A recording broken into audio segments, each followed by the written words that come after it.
Hey there guys, I'm going to show you a quick tutorial on how you can create a custom map in Google Maps. We can create points and regions, use spreadsheets, you can make your own travel itineraries, you can document how your travels went and show other people, you can add photos and all kinds of things to it. So let's get started.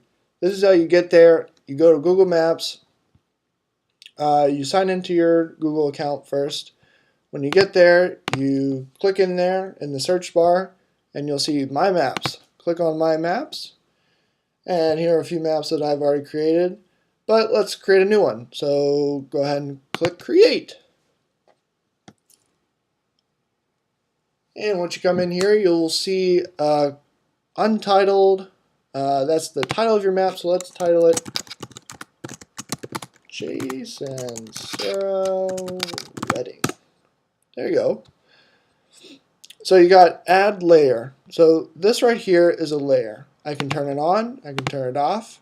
So this basically allows you to, if you have a bunch of stuff on your map, you can help organize it. Okay, so this is how you create a layer. Click on that add layer right there. Now when I have two or more layers, I get this blue bar. When I click on that, the blue bar goes there. So this means that whenever I add something to the whenever I want to add something to the map, whatever layer is selected, that's where those additions go. All right, so how do you add stuff to the layers? There's multiple ways. I have this search bar. I can type in something like Subway in Memphis. And boom, there goes a ton of different subways. When you select one, you have to click Add to Map in order to add it to this layer. So let's do that. And there you go. That layer that I had selected has a subway now. All right, let's get rid of that. Let's click on that. And here you go. This is how you delete it. Let's delete this feature. You can also edit the feature. You can remove this detail. You can add a picture or video. You can do this for any point that you create, whether by search bar or by adding your own marker. This add marker, let's go ahead and delete that. This is obviously your selector. You select things with it. Here's your add marker. You can add it anywhere you'd like and name it whatever you'd like. It goes into the layer you selected again. Here you go, you can add a line or shape. And notice how there's a bit of a bend on these lines. Google does this because the Earth is round, and like if you wanted to plot a plane trip, it's going to be really cool looking like that. So you can make a region like this. So say I traveled in this polygon and I wanted to arrange my travels like that, and say I have a bunch of polygons all around because I make a lot of travels. I can turn off that layer and I can turn it back on. I can edit the styles of all of the things that are in this layer. I can edit the styles, and I can edit them individually. Transparency, color, border width. So let's go ahead and delete that. You can also measure distances. This is a sort of short-term line. You know, going to Los Angeles to Toronto, and then back here again. So there you have a quick estimate of how far you traveled there, and you also have the square miles. As soon as you click away, it goes away. If you want to just make a line, you want to measure something, click enter, and it'll stay there until you click away. So those are just quick overview of what those buttons are and the search bar. Now here's a really cool feature. I really like this. You can import a file, and you can have like a spreadsheet like I'm going to show you right here. Actually, let's go to Google Drive, use my test sheet.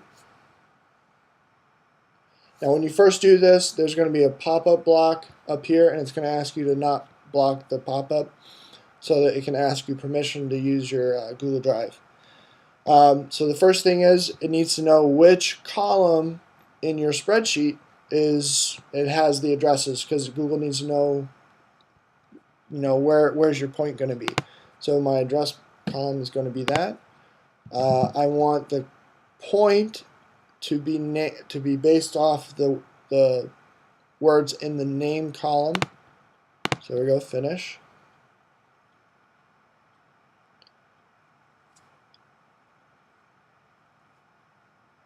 And here we go. And it even named this layer that I added this stuff to.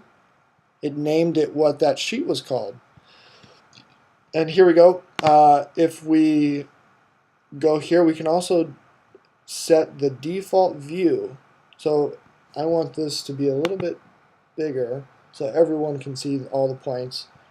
I'll make it so that whenever someone comes into this map that I've made, this is the default view. Okay, couple things more. You can embed this on a site, export it to KML. You can do your own research on that. Print the map. You also have these little base maps, so you can change the style up. Here we have a little error. So let's open up the table in the map. We're still in the map, but we're in this spreadsheet, which is totally cool.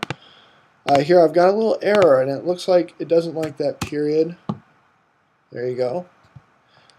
Sometimes I've seen when I had a comment in this cell, it will appear like this, and it will have another row above this one, not this one. It'll have another row right here saying the comment, and it'll have this error. So all you do is just delete the row, and go ahead and delete that. Notice also that Google automatically saw all these columns and categorized them and put them in these details here. You can also do directions. You can explore all that on your own. You can do it here as well. And this will create a separate layer as well. Here I can delete this layer. I don't need this. So here's how you see, when you look at this, when I edit the style, it changes all of them. But what if I have individual ones? I can change the style for the whole layer to be individual styles for each point, or I can do it by category. So here we go. Here's the comings and the maybes to this wedding. And I can just change it to whatever I like. Hey, they get a gold star for coming to the wedding. And these are the maybes. So anyway, that's a quick tutorial on how you can create your own map. You can make your own travel itineraries and show people where you've been. This is a really good tool that I've used before, and I hope you enjoy.